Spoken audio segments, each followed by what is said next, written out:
ሰላም ጤና ይስጥልን የተከበራችሁ አድማጭ ተመልካቾቻችን ዘውትር በሰዓት ወደ እናንተ የሚደርሰው የስፖርት ባለ ታሪኮቹ ፕሮግራማችን ተጀምሯል። ዛሬ ቺፍ ማስተር ከተማ እልፍነህ ከኛ ጋር ቆይታ ያደርጋሉ።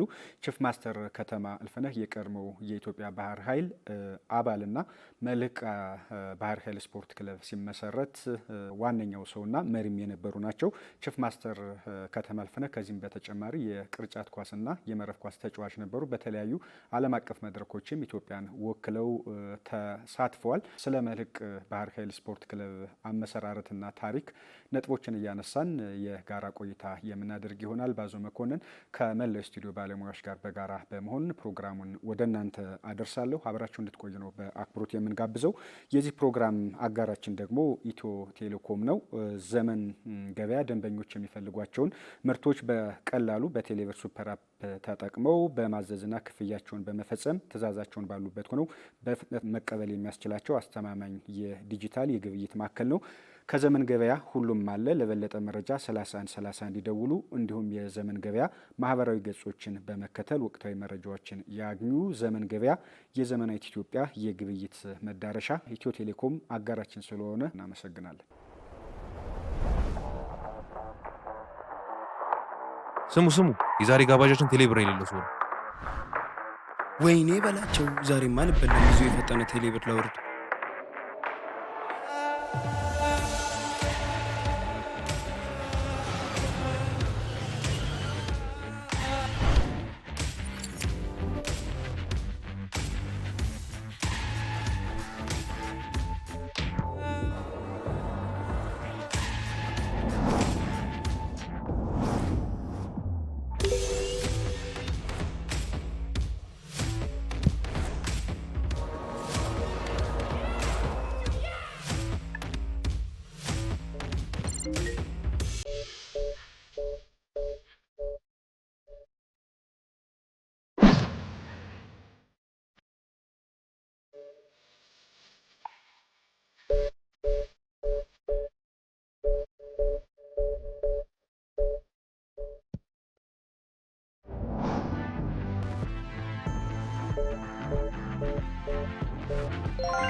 መጠራጠራችሁ እኮ ነው የሚገርመው። ቴሌብርም አለ።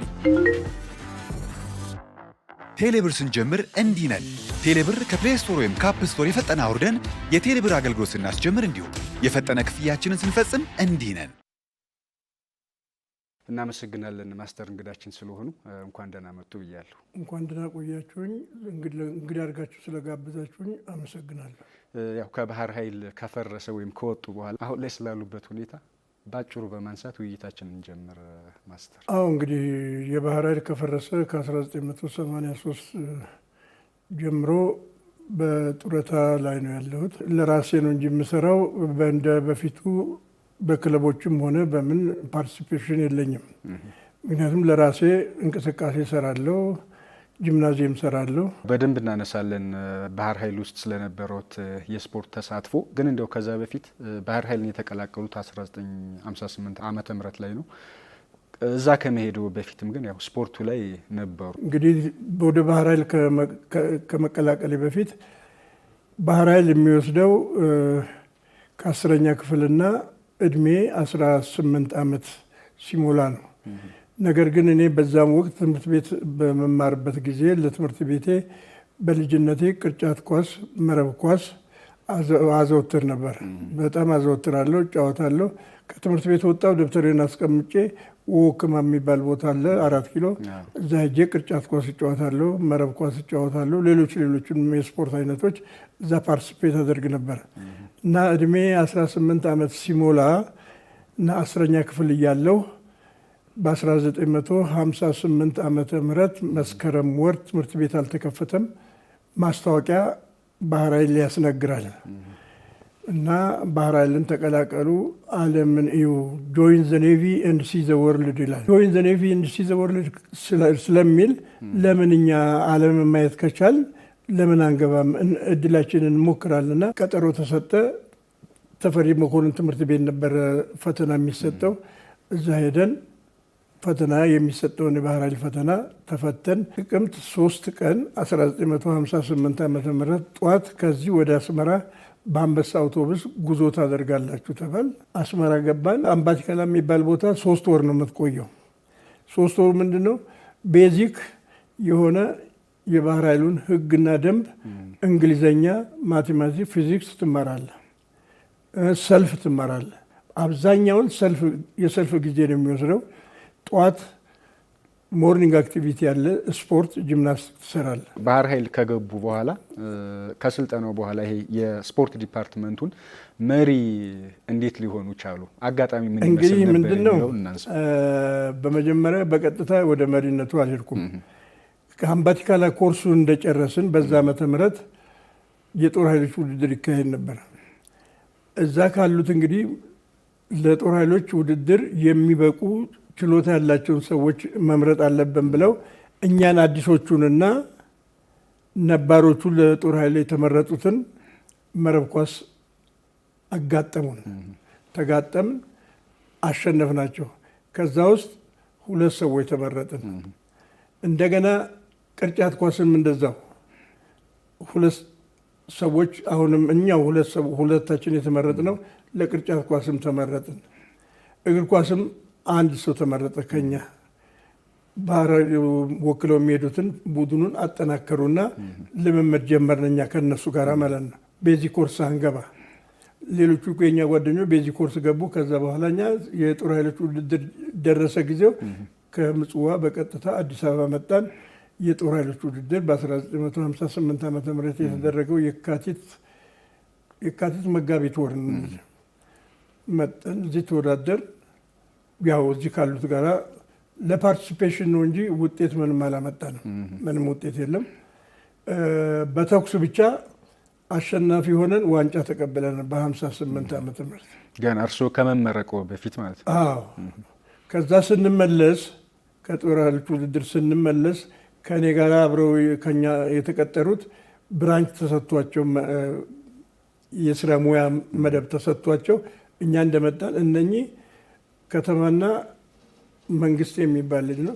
እነኚህ ሁለቱ ወደ ስፖርት ዲፓርትመንት መግባት አለባቸው እና ለስፖርት ብቁ የሚያደርጋቸውን ስልጠና መውሰድ አለባቸው ከሌሎች ጋር ተብለው ከጓደኞቻችን ተለይተን ሌላ 3 ሰዎች ተጨምረውልን እዛው አምባቲካላ የሚባል ቦታ ለ9 ወር ኮርስ ገባን። ስፖርት ዲፓርትመንት ምጽዋ ሄደን እዛ ተመደብን። 5ታችንም ስንመደብ እንግዲህ እኔ እዛው ምጽዋ ተመደብኩ።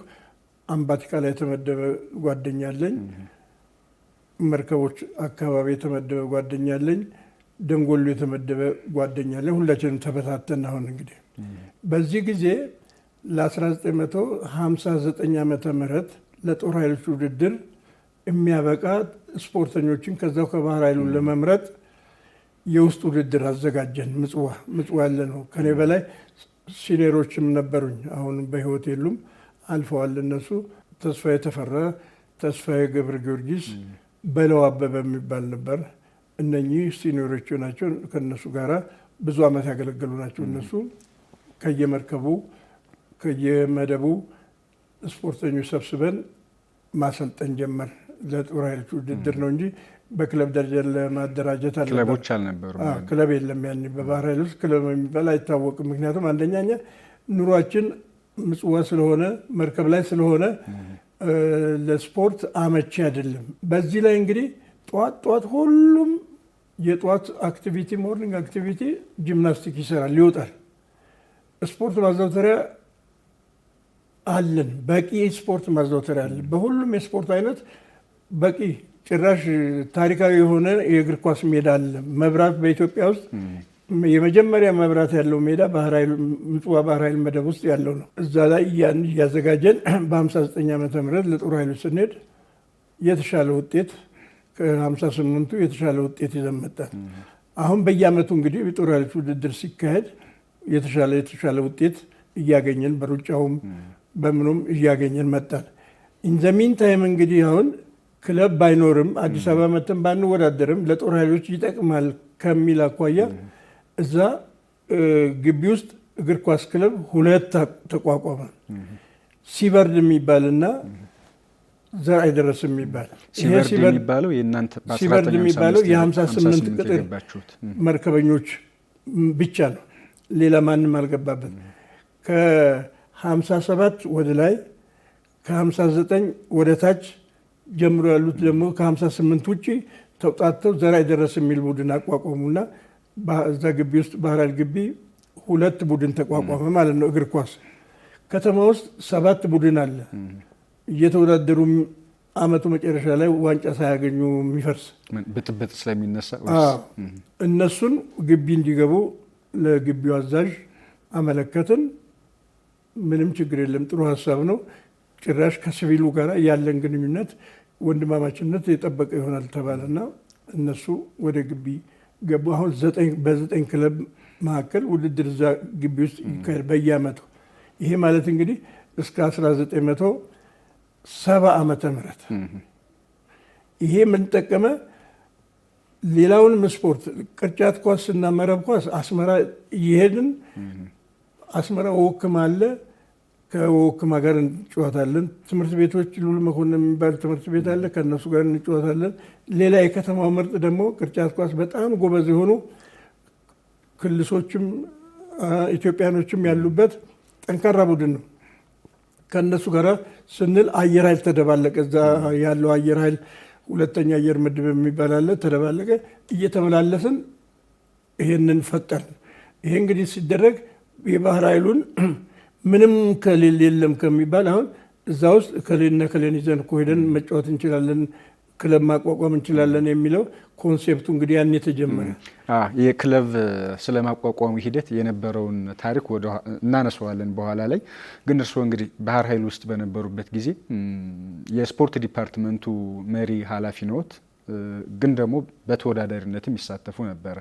ሀገርን የወከሉባቸው አጋጣሚዎችም ነበሩ። በ1963 ዓ.ም የኔቶ አባል ሀገሮች የቅርጫት ኳስ ውድድር በዳማስከስ በሶሪያ ዳማስከስ ዋና ከተማ ውስጥ ይካሄዳል የሚል ቴሌግራም ይደርሳቸዋል። ስለዚህ እኛም ኢትዮጵያ መሳተፍ አለባት ተብሎ ይወሰናል። ከዛ ከምጽዋ ከባህር ኃይል ከአየር ኃይል ከምድር ጦር 12 ቅርጫት ኳስ ተወዳዳሪ ተመረጥን። ከ12ቱ ሁለታችን ከባህር ኃይል እኔና ሳሙኤል ካሳ የሚባል ነበረ፣ በህይወት የለም። ሁለታችን ተመረጥን። ከአየር ኃይል 5 ተመረጡ። ከምድር ጦርም እንደዚሁ 5 ተመረጡ። ዝግጅት አደረግን። እስራኤላዊ ነበረ እንግዲህ ስልጠናውን የሚሰጠን። እስከምንሄድ ጊዜ ድረስ እሱ ነው ስልጠናውን ይሰጠን የነበረው። ከዛ የአየር ኃይል ባልደረባ መንገሻ የሚባል አለ። ለእሱ ረዳት ሆኖ ሲሰራ ነበር ከኛ ጋር። ለእሱ ኃላፊነቱን አስረክቦ እሱ ቀረ። እኛ ከዚህ እንግዲህ ልንሄድ ስንል ጃንሆይ ጋር ቀረብን። ቤተ መንግስት ሄድን፣ ቀረብን። መመሪያ ተሰጠ፣ በርቱ። እንግዲህ የጊዜውን ሁኔታ ታውቁታላችሁ። ምንም አይነት የጦር መሳሪያ ምላጭ እንኳን በኪሳችሁ እንዳትይዙ። ምክንያቱም የኤርትራ ነፃ አውጪ ድርጅት ዋና ጽህፈት ቤታቸው ዳማስከስ ውስጥ ስለነበረ ምንም ነገር እንዳትይዙ። ይሄ ነውም ትራንዚት አልነበረም፣ በኤርፎርስ አውሮፕላን ነው። ነው ከዚህ ተነሳን፣ አስመራ ገባን። አስመራ የሚያስፈልገውን ነዳጅ ሞላ። ተጠይቆ ኢንኬዝ ኢመርጀንሲ እንኳን ቢያጋጥም አረቦች ቢጠየቁ ማንም ሊፈቅድ አልቻለም። ሊባኖስ ብቻ ነው የፈቀደው ለማረፍ ኢመርጀንሲ ከደረሰ። ከዛ ከአስመራ እዛ ድረስ 9 አወርስ ፍላይት ነው በኤርፎርስ አውሮፕላን ሄድን፣ ገባን። ውድድሩን ተወዳደርን። ያው አብዛኛው የመጣው ረጃጅም ወይ ናቸው። እኛ እንግዲህ ትልቁ ረጅም የምባል እኔና አንድ አካሉ የምንባል ከበደ 3ታችን ነን። እኛ ለነሱ አጭሩ፣ ለአሜሪካኖቹ በተለይ አጭሩ ሰዎች ነን። እኛ ተወዳድረን ጨረስን። ምንም ያሸነፍነው የለም፣ ባዶ ነው። ስንመለስ አዲስ አበባ ገባን። አዲስ አበባ እንደገባን ጃንሆይ ፍልሰታ ነበረ። ድሬዳዋ ቤተ መንግስት ነበሩ። በውጤቱ ደስተኛ አልነበሩም መሰለኝ። ተመልሰን እንግዲህ እሳቸው ጋር ሄድን። ድሬዳዋ ወሰዱን በአውሮፕላን፣ በአየር ኃይል አውሮፕላን ገብተን ተሰልፈን፣ እሳቸው እንደዚህ ቁጭ ብለው እኛ እዚህ ተሰልፈናል። የቡድን መሪ የነበረው ሪፖርት ሲያቀርብ ስለ ሁኔታው በሙሉ ገለጸና እኛና አሜሪካን ቅርጫት ኳስ ውጤታችን 90 ምናምን ለ40 ምናምን ብሎ ተናገረና ሌላውን ቀጠለ። እሳቸውን ነጥብ ይዘዋል። በኋላ ከጨረሰ በኋላ በሀገራችን ከሚዘወተሩ የስፖርት አይነቶች ቅርጫት ኳስ ምን የተለየ ሆኖ ነው ይህን ያህል ስፋት ባለው የተሸነፋችሁት? በሉ እንግዲህ እናንተው አገራችን ውስጥ እንዲለመድ አድርጉት ብለው ብድግ ብለው ጥለው ነው ሄዱ። ሌላም ውድድር ነበረ ግሪክ ላይ ሀገር ነው ወከሩት 65 እንደዚሁ ሴም ቲንግ የኔቶ ሀገሮች ውድድር ነበር ግሪክ ያዘጋጀችው። ይሄ የደማስከሱ ቅርጫት ኳስ ብቻ ነበር።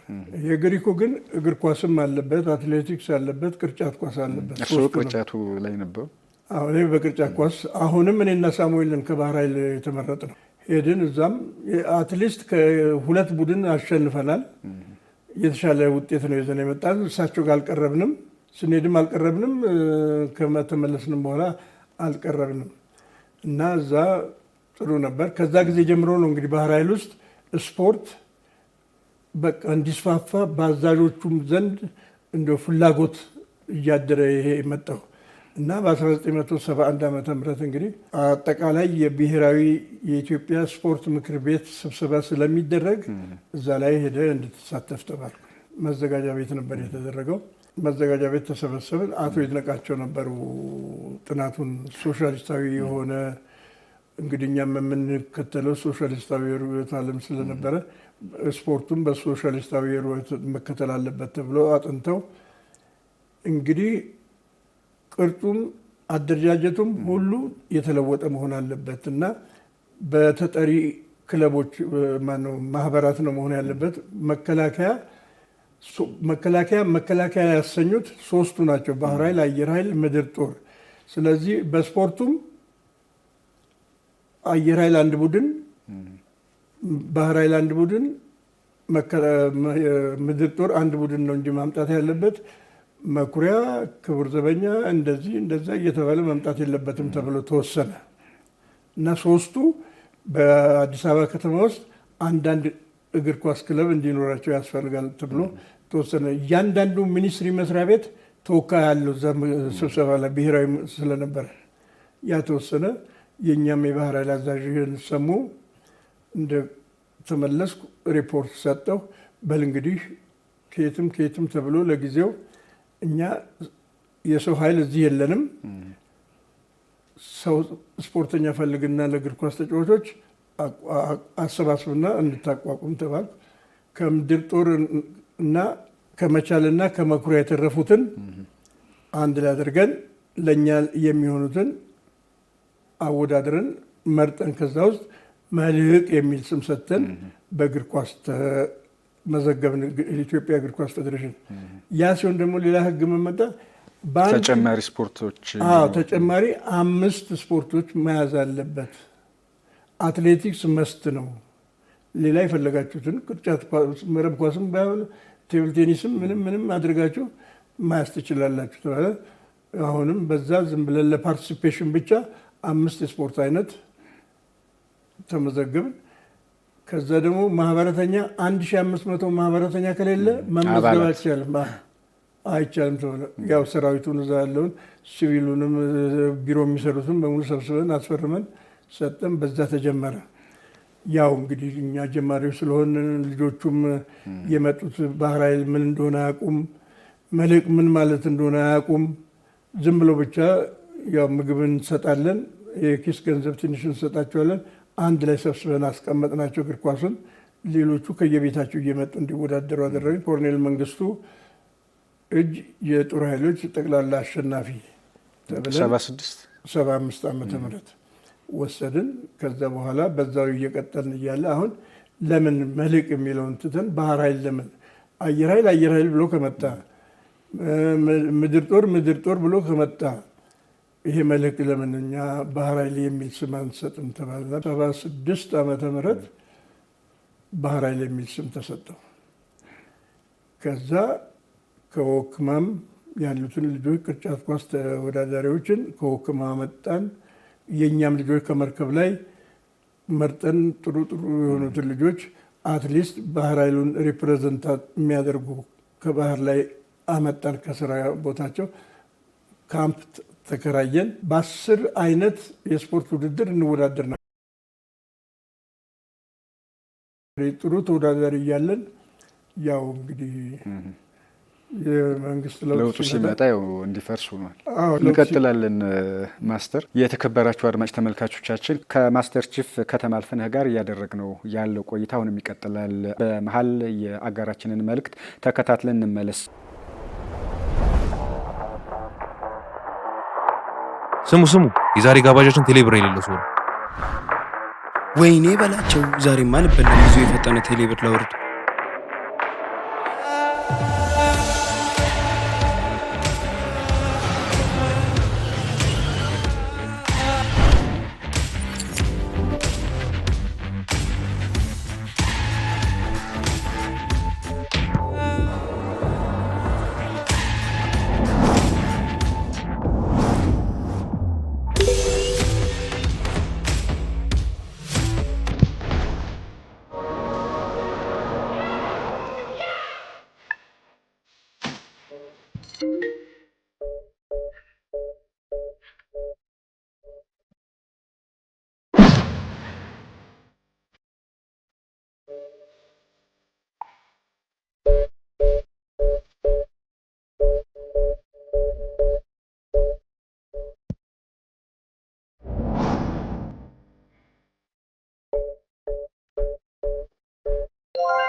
መጠራጠራችሁ እኮ የሚገርም። ቴሌብርማ እንዴ! ቴሌብር ስንጀምር እንዲህ ነን። ቴሌብር ከፕሌይ ስቶር ወይም ከአፕ ስቶር የፈጠነ አውርደን የቴሌብር አገልግሎት ስናስጀምር እንዲሁ የፈጠነ ክፍያችንን ስንፈጽም እንዲህ ነን። ኢትዮ ቴሌኮም የዚህ ፕሮግራም አጋራችን ነው።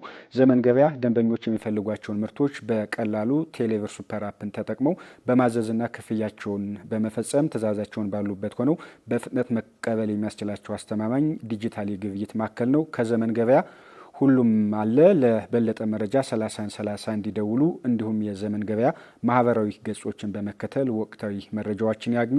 ዘመን ገበያ የዘመናዊት ኢትዮጵያ የግብይት መዳረሻ። ኢትዮ ቴሌኮም አጋራችን ስለሆነ በድጋሚ ከልብ እናመሰግናለን። ማስተር፣ መልህቅ ባህር ኃይል ስፖርት ክለብ የተመሰረተበትን መንገድ በተወሰነ መልኩ አንስተነዋል። እንግዲህ ለ12 ዓመታት ቆይቷል። በ1971 ተመሰረተ እስከ 1983 ኦልሞስት ለ12 ዓመታት በክለብ ደረጃ ነበር። እንደው በተፎካካሪነት በውጤት ደረጃ የነበራችሁ ውጤት ምን ይመስል ነበር?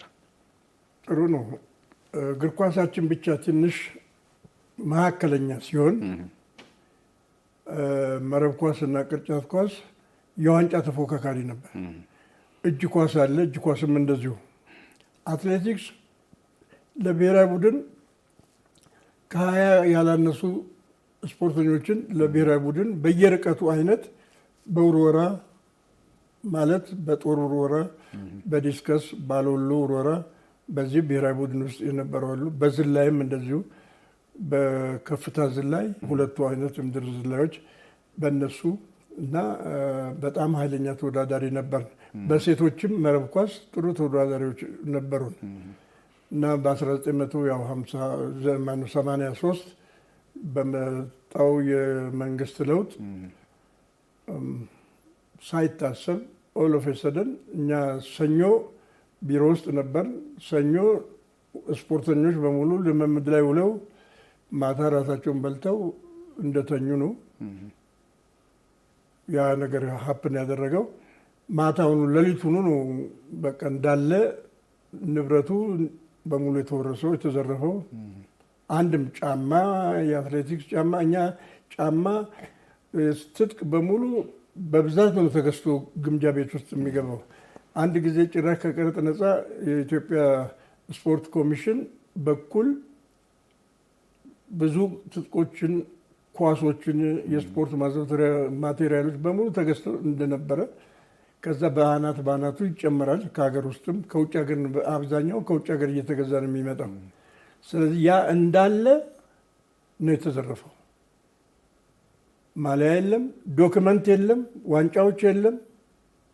ምክንያቱም አዛዡ መግቢያ ላይ ኮሪዶር አለ። እዛ ኮሪዶር ላይ ነው ዋንጫዎቹ ለህዝብ እንዲታዩ እላቸው ላይ የምን እንደሆነ በስንት ዓመተ ምህረት እንደተገኙ በምን እንደተገኘ የሚያሳይ ተጽፎበት እዛ ላይ ተቀምጦ ነበር። ያው እንግዲህ የመሰረቱት ክለብ ነው፣ በአመራርነትም የመሩት ክለብ ነው። በዛ መልኩ ክለቡ ሲፈርስ ንብረቶቹም ታሪኮቹም ሲጠፉ እንደው ምን ፊል ያደርጋሉ ወደኋላ መለስ ብለው ሲያስቡት ያንን ጊዜ ማስተር? መቼም እንግዲህ አንድ ሰው የለፋበት የደከመበት እውቀቱን ጉልበቱን ሳይቆጥብ ሳይሳሳ ያደረገበት እኛ እንግዲህ ጠቅላይ መምሪያችን ከአሜሪካን ኤምባሲ ጎን ሽሮ ሜዳ ነው የነበረው። የስፖርተኞቹ ደግሞ ቅድስት ማርያም አሁንም አለ፣ ምድር ጦር ይጠቀምበታል። የተሰራው ቀላል ስራ አይደለም።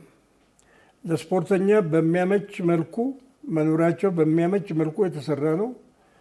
ማዘውተሪያ ስፍራ እዛው ጠቅላይ መምሪያ ውስጥ የመረብ ኳስ፣ የቅርጫት ኳስ፣ የእጅ ኳስ 3-in-1 ተሰርቶ ገና ብዙም ሳንጠቀምበት ነው ይሄ የመንግስት ለውጥ የተደረገውና ያን ስታስበው እንደገና መለስ ብለህ ደግሞ ምጽዋ የነበረውን ሁኔታ ስታስብ እንጃ እንደዛ አይነት እኛ ከቤታችን ከትምህርት ቤት ወጥተን መጀመሪያ የገባንበት ቦታ ስለሆነ ወንድሞቻችን ያጣንበት ንብረት የጠፋበት ያ በጣም ነው የሚሰማህ፣ እንደ ግርሳት ነው የሚሰማህ። ለምን ለሚቀጥለው ትውልድ ሊሆን የሚችል ብዙ ተሰባብረው ነው ያለቀው፣ ብዙ ተቀዳዶ ነው የተጣለው። ባህር ኃይል ላይ ስለነበረው ታሪክም እንዲሁም ደግሞ ሲፈርስም የነበሩትን ሂደቶች በተወሰነ መልኩ ለማንሳት ሞክረናል። ማስተር እንግዲህ በእናንተ ጊዜ ቀደም ባለው ጊዜ ይሄ የመለዮ ለባሾች በክለብ ደረጃ እንደ ሀገሪቱ ስፖርት ላይ የነበራቸው ድርሻ በቁጥርም በአቅምም ከፍ ያለ ነበር። እንግዲህ ለሀገራችን ስፖርት ከፍተኛ አስተዋጽኦ አድርጓል ባህር ኃይል ከተመሰረተበት ጊዜ ጀምሮ። እንደ እየተነበርክ በለጠ የሚባል ብርሃኑ ግርማ፣ ዲሶ የሚባል እነ ጌታሁን የሚባሉ ብዙዎች አሉ፣ እነ ተረፈ መኮንን የሚባሉ እነኚህ እኛ ባህር ኃይሉ ቀጥሮ አሰልጥኖ አለማምዶ ለብሔራዊ ቡድን ያበቃቸውና ብሔራዊ ቡድንም ተወዳድረው በየውጭ ውጤት ያላቸው ስፖርተኞች ናቸው። በቅርጫት ኳስም ለብሔራዊ ቡድን እንዳጋጣሚ ሆነው የኢትዮጵያ በቅርጫት ኳስ ፌዴሬሽን ብዙም የውጭ ውድድር ብሔራዊ ውድድር የለውም እንጂ ለብሔራዊ ቡድን ብቁ የሆኑ ስፖርተኞችን አፍርቷል።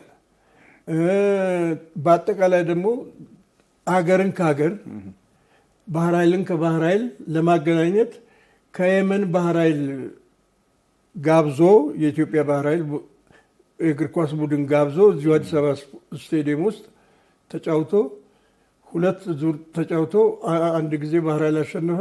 የሚቀጥለውን ደግሞ እነሱ አሸነፉ። እኩል ለእኩል ሆኖ ተመልሰው ሄደዋል። የመልስ ጨዋታ ጠርተው ነበር። ጊዜው ሳይደርስ ይሄ የመንግስት ለውጥ መጣ። አየር ኃይል በእግር ኳስ ጠንካራ ነው። መቻል በእግር ኳስ ጠንካሮች ናቸው። ነባርም ስለነበሩ እዚሁም ስለነበሩ ጠንካሮች ናቸው። እርስ በርስ የነበረው ፉክክር አልኩ እንደዛ ነው። እና እኛ አንዴ ብታሸንፍ እንግዲህ ሁሉ ጦር ኃይሎች ውድድር ላይ እንገናኛለን። ስንገናኝ እንግዲህ ፍጅት ነው፣ ልነግርህ አልችልም። ከሌላ አገር ቡድን ጋር የምትወዳደር ነው የሚመስለው። ስለዚህ የኛ ጠንካራ ቡድን ነበር። በአስተዳደሩም ጠንካራ ነበር። በአያያዙም ስፖርተኛ አያያዝ የእኛን የሚያህል የለም። ለራሳቸው እግር ኳስ ብቻ ነው ሌላው ሰብስቦ የሚይዘው። እኛ ሁሉንም አንድ ላይ ሰብስበን ይዘን አንድ ላይ እየመገብን አንድ ላይ እያሰለጠን አዲስ አበባ ውስጥ ጠንካራ ካሉት ክለቦች ከማንኛውም ቦክስ ለምሳሌ የራሳችን የቦክስ መድረክ ነበረን። የራሳችን ልጅ ነው የሰራው። አሁንም አለ እዚህ አዲስ አበባ ውስጥ አለ። ፈረደ ፍትሐ ነገሥት ይባላል። ሰራ፣ ለክቶ ይሰራል። ለፌዴሬሽኑም ሰርቶ ሰጥቷል። እና ባለሙያዎችም አሉን። እኛ ሁሉ ባለሙያዎች ናቸው። እና የባህር ኃይል ጠንካራ ተወዳዳሪ ነበረ። ምን ያደርጋል? በታሪክ ሂደት ፈረሰ። እንደ ግርሳት ነው የሚያቃጥለው። ሲነሳ ሁሉ ሬሊ ለመናገር ትንሽ ከብዳል።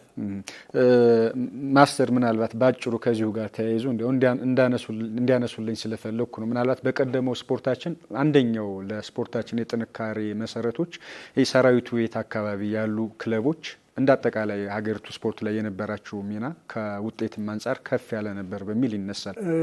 እንግዲህ የወታደሩ ክፍል ስፖርትን ከአንዱ የወታደር ግዳጅ እንደ አንዱ ሆኖ ነው የሚታየው። ምክንያቱም አንድ ወታደር በአካል ብቁ መሆን አለበት፣ በአእምሮ ብቁ መሆን አለበት፣ በመንፈስ ጠንካራ መሆን አለበት። ስለዚህ ያንን መርህ ደግሞ ውድድር ስፖርቶች ላይ ስለሚተገብረው ከወኔ ጋር ነው፣ ከማንነት ጋር ነው፣ ከክፍል አርማ ጋር ነው ያን የሚያዛምደው። የወከለውን ሰራዊት ከኋላው የወከለውን ሰራዊት አደራ ጭምር ነው። ምክንያቱም ባህር ኃይል ሲጫወት ባህር ኃይል ተሸነፈ ማለት ዘሆል ባህር ኃይል ስሜቱን ይነካል።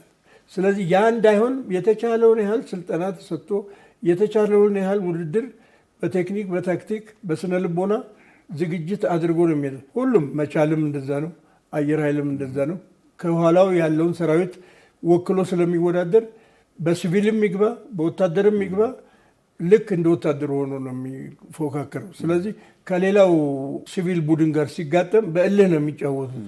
ወንድማማችነቱ እንዳለ ሆኖ ስፖርት የሰላም ሀገርን ሲወክሉም ይህን ስሜት ይዘው እንዳለ ሆኖ የሰራዊቱ ስፖርት መዳከምና መፍረስ ለሀገሪቷ ስፖርት ላይ ተጽዕኖ እያደረገ ያለው ለዚህ ነው።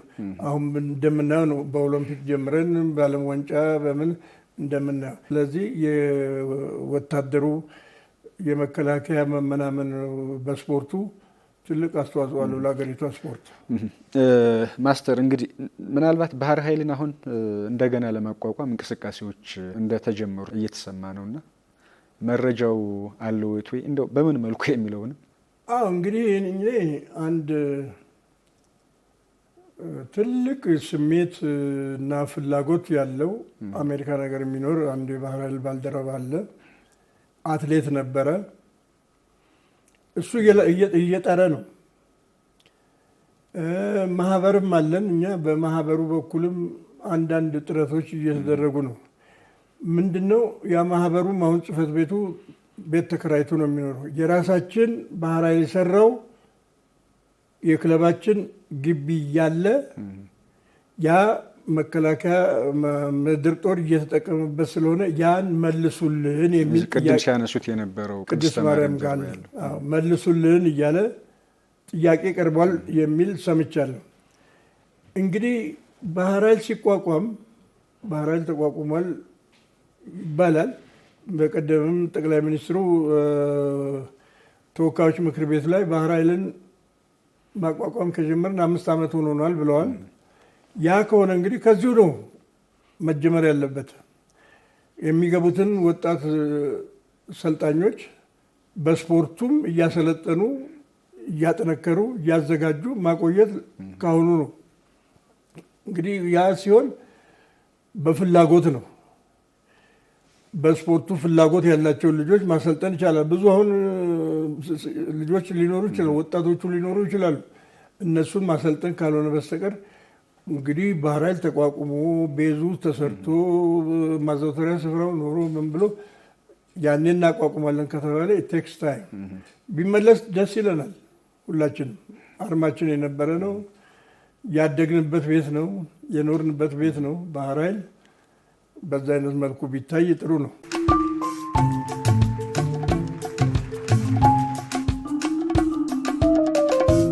የመጨረሻ ሀሳብ እናነሳለን ማስተር። ከዚያ በፊት ግን ያው የፕሮግራማችንም አካል ስለሆነ ለእርስዎ 5 ፈጣን ጥያቄዎችን አዘጋጅተዋል።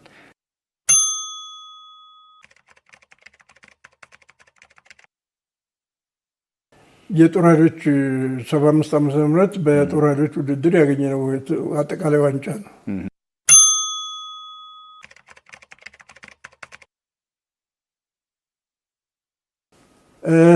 በስፖርቱ ያዘንኩበት ጊዜ እንግዲህ ባህር ኃይሉ ሲፈርስ ያ ነው።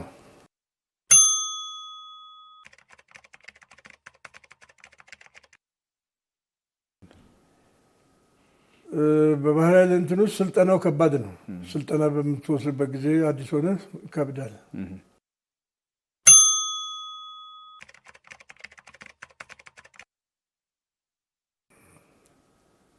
እንግዲህ በስፖርት ህይወቴ ያጋጠምን አጋጣሚ ቅርጫት ኳስ ውድድር እዚህ በምንወዳደርበት ጊዜ እኛ መኪና ተጋጣሚያችን ዘግይቶ ሳይመጣ ሲቀር አሰልጣኙ ስለሚያቀኝ እባክህ የእኛ ተወዳዳሪዎች መኪና ተው ዘገዩብን፣ መኪና ስጠናል። መኪና ሰጠሁት።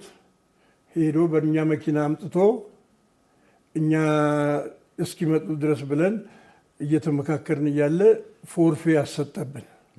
ለእኛ መምጣታቸውን ሳይነግረን አስገብቶ ሜዳ ላይ ፎርፌ ያሰጠብን። ይሄ በጣም የማረሳው ገጠመኝ ነው።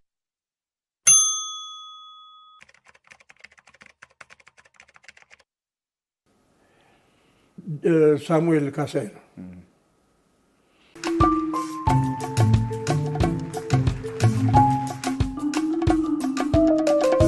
በጣም እናመሰግናለን። የመጨረሻ ሀሳብ ለማንሳት እንግዲህ ሰፋ ያለውን ጊዜ የባህር ኃይል የመልሕቅ ስፖርት ክለብ አመሰራረት ታሪክ ላይ ጊዜያችንን ወስደናል። በብዙ ስፖርቶች ላይ እርስዎ ኢንቮልቭ ያደርጋሉ። በብሔራዊ ቡድን ደረጃ የእጅ ኳስ ብሔራዊ ቡድን አሰልጣኝ ነበሩ። በሌሎች ፌዴሬሽኖችም ተሳትፎ አለዎትና በአጭሩ አንስተውልኝ ቆይታችንን እንቋጭ። እሺ፣ እንግዲህ እኔ በተፈጥሮ ሁለገብ ስፖርተኛ ነኝ። በእኔ አካሄድ እንግዲህ እግር ኳስ ባልጫወትም የእግር ኳስ ዳኛ ፌዴራል ደረጃ ድረስ ደርሻለሁ። ያሰማሩኝም አቶ አባይነህ የሚባሉ የፌዴሬሽኑ ሰው ናቸው። ዋና ፌዴሬሽን እዛ ምክትል ሊቀመንበር ነበርኩኝ።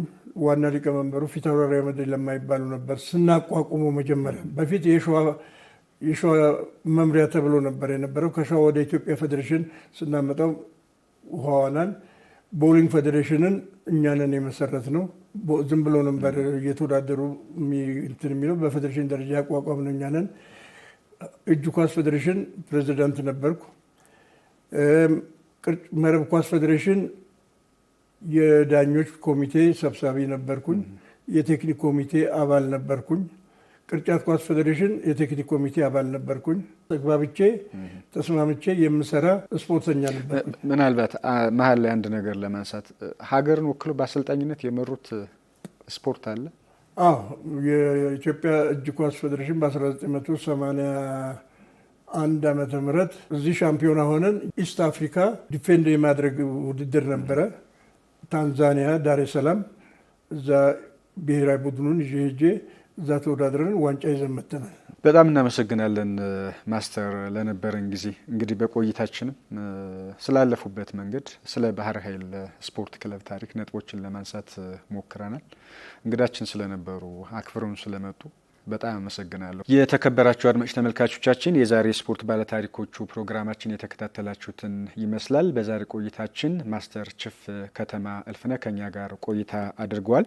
በቆይታችንም ስለ ባህር ኃይል ስፖርት ክለብ አመሰራረትና ታሪክ ሰፋ ያለ ጊዜ ወስደን ለማንሳት ሞክረናል። አብራችሁን ስለነበራችሁ ስለተከታተላችሁን እናመሰግናለን።